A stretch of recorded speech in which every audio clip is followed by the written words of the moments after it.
Existe na minha breve carreira como investidor, mas às vezes vendo isso em outras pessoas, existe um certo um desbalance no que acontece no começo e depois que o negócio fica maduro.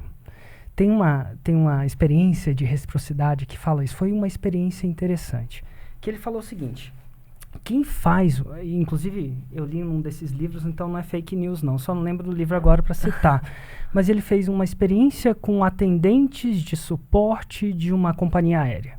Então o que acontecia? Nesse suporte de companhia aérea tinha muita troca de favores, troca de turno. Clássico, você cobra aí para mim que eu cobro aqui para você.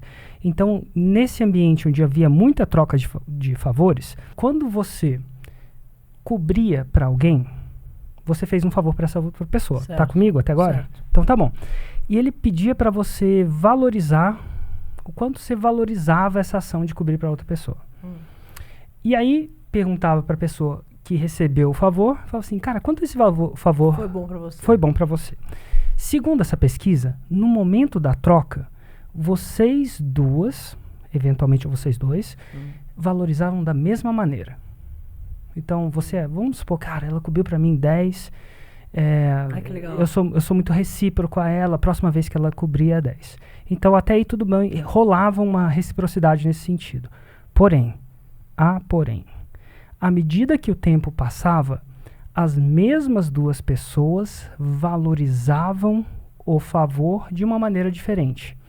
Quem fez o favor depois de muito tempo, ainda você cobriu para ela, segurou as pontas para ela, ainda assim valorizava. Que massa que eu fiz isso. Ajudei essa pessoa, assim, vamos supor que num 10. Mas quanto mais o tempo passava para ela, menos ela valorizava. E isso, descobriu-se que então a reciprocidade num ambiente humano tem prazo de validade. Mas e prazo de validade para quem recebe? Tirando isso do ambiente, era como assim? Imagina que você tem uma pessoa que você ajudou na vida, a pessoa não era um nada, aí a Cris foi lá de faxineira. Nossa, tá caindo uma ficha na minha cabeça, agora você não tem ideia. Porque eu já vi esse filme várias vezes. Total, trocentos negócios. Naquele momento, aquela pessoa que era uma pessoa trabalhando mais na operação, falou assim: Cris no céu, Deus na terra, ou alguma coisa do tipo. O tempo foi passando, essa pessoa foi virando uma gerente, um negócio. E você ainda, na sua cabeça, fala assim: nossa, eu tirei essa pessoa do nada. Quando passa o tempo, quem ajudou sabe o que fez. E quem foi ajudado vai dando cada vez menos valor para aquilo. E eu posso contar uma experiência que eu tive lá atrás, quando eu fui investir numa empresa. Vou mencionar nomes e tal, mas aconteceu assim: a gente entrou junto na empresa. Eu nem queria entrar na época. Mas ele falou assim, mas aí o meu sócio, na época, falou assim: não, Érico, eu preciso da sua mentoria, você tem um cara muito massa e tal. Falei: quer saber de uma coisa? Vamos entrar junto. Botamos grana junto. E aí, na época, a ideia era assim: você ia tocar a empresa, eu vou ser um investidor e eu vou te guiar para essa empresa dar certo. Era isso que ele queria de mim. Mas na época eu ainda botei tanta grana quanto ele. Podia não ter botado, podia ser um negócio. Porque você era um estratégico, nem precisaria. E aí a empresa foi mal por um bom tempo, por um ano. Quase indo à falência, assim. E aí, de repente, eu lembro que era dezembro. E essa empresa vendia uma coisa que era muito sazonal. Em dezembro era a maior sazonalidade disso. E ela começou a faturar $100 mil por mês. Eu lembro que a gente tinha botado 100 mil libras cada um. Mas a empresa começou a dar certo. E aí, e quando ela começou a dar certo, e ele trabalhando igual, deixando bem claro, trabalhando incrivelmente, eu estava naquela posição de investidor que tinha trazido ele até lá, com meu, na minha cabeça, com o meu expertise, guiando, aquela coisa toda. E aí, quando ela começou a dar certo, ele virou para mim e falou assim: Érico, eu quero comprar a sua parte. E aí entra um problema. O problema é o seguinte: e a gente era sócio, mas a gente nunca tinha pensado no que seria quando a gente fosse separar a sociedade. Nunca conversou sobre isso. E tem um outro problema também, que eu descobri naquela época como investidor. Um desafio, né? Que os coaches falam que não existe problema, então eu estou treinando na minha mente. Um outro desafio. O desafio é o seguinte: quando a gente vai vender a nossa casa, ou um bem nosso, um relógio, alguma coisa, a gente tem um apego muito grande por aquilo. Então a gente põe um preço alto. E quem vai comprar, põe um preço mais baixo. Né? Você vai comprar uma casa, você não tem um apego ainda naquela casa, então você tende a valorizar bem. Ele falou: quero comprar essa parte por tanto. Aí eu pensei: cara, portanto, não faz sentido. Esse era um capital de startup, eu tinha imaginado retornos muito maiores do que isso. Pensa no alto risco do alto risco. Isso não era sei lá, uma poupança, um CDI, quiçá nem um Bitcoin. Mas, enfim. E a gente fala, cara, isso não faz sentido. Tá tão longe do que eu imagino que não faz sentido.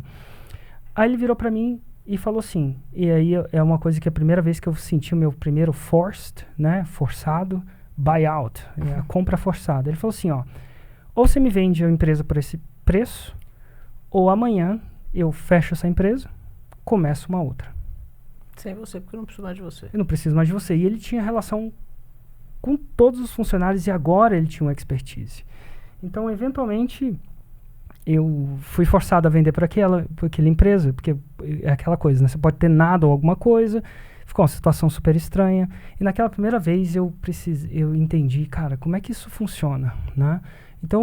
Então, num processo de investimento, que eu acho que você já deve ter vivido N vezes mais que eu, você já deve, no começo do investimento, cara, você é a Cris, você é mentora, você tem toda a expertise. Quando a empresa chegar lá e começar a desbandar no sentido bom, crescer, cada vez mais, o próprio empreendedor da empresa sabe mais daquele negócio que você mesmo, porque ele ou ela está na operação o tempo inteiro, e ele não precisa mais da Cris. Como é que você se protege disso? Nos meus contratos, mesmo que desmanchar o contrato e fizer outro, você vai ser obrigado a continuar pagando. Vamos inverter para você entender melhor. Por exemplo, eu preciso do Érico. Sim. Não entendo nada de marketing digital, eu preciso do Érico. O Érico tem imagem, já tem nome. Se você chegar lá e falar que Cristiano é a melhor, só para você falar isso eu já vendi, concorda? Sim. Você pôs a tua imagem, a tua credibilidade para vender o meu negócio. Sim. Certo? Então isso é a imagem do Érico. Uhum. Então isso tem uma parte do contrato que é a sua cessão da sua imagem, da sua credibilidade, do seu trabalho, da sua ajuda. E o outro é o seu dinheiro que você comprou a participação. Sim. Então, se amanhã vier o Banco Itaú e comprar o meu, sei lá, vamos dizer, o banco da Zé da esquina lá, o padeiro da esquina resolveu comprar o meu negócio, ele só vai dar o dinheiro. Então, ele só fez um contrato do dinheiro, porque a única coisa que ele me deu foi dinheiro. Sim. No caso da minha sociedade com o Érico, além de me dar o dinheiro e pôs lá R$5.000 para comprar 50% do meu negócio, ele também está cedendo a imagem dele, o conhecimento técnico dele, ou o smart money. Sim. Isso tem valor também. Muito. Então você tem que fazer um contrato separado para cada uma das coisas. E aí, no caso, se a gente cedesse... por exemplo, se amanhã termina o meu contrato de sociedade aqui, eu continuo te pagando o royalty desse smart money que você me deu aqui, porque isso aí vai valer o resto da vida. Entendi. Isso está em contrato. Está no contrato. Quando você paga, o mesmo caso cedendo tanto... Mesmo você fechando a empresa, amanhã você abre outra, o smart money está te acompanhando, porque eu já fiz isso acontecer. Então é possível fechar isso em contrato. Eu fechei a minha empresa, abro outra empresa de curso e estou fazendo agora o curso 2. Mas e tudo aquilo que eu trouxe, que o Érico falou lá? E todos os clientes que ele abriu para mim, os leads que ele me trouxe, o conhecimento que ele me deu, e a equipe que ele treinou para mim, sei lá, tudo isso está indo comigo. Não vale nada? Parei de pagar? Então ficou fácil. Ficou fácil. Eu uso você durante 3, 4 meses, aprendo, faço um curso rápido. Então, ainda você está me pagando para fazer o curso? Sim. Rápido. Fiz uma mentoria aqui rápida. Ainda você me pagou para fazer a mentoria com você mesmo. Aí virou as costas, abre outra empresa e faz sozinha. Não funciona, entendi. Funciona porque é muito injusto, entende?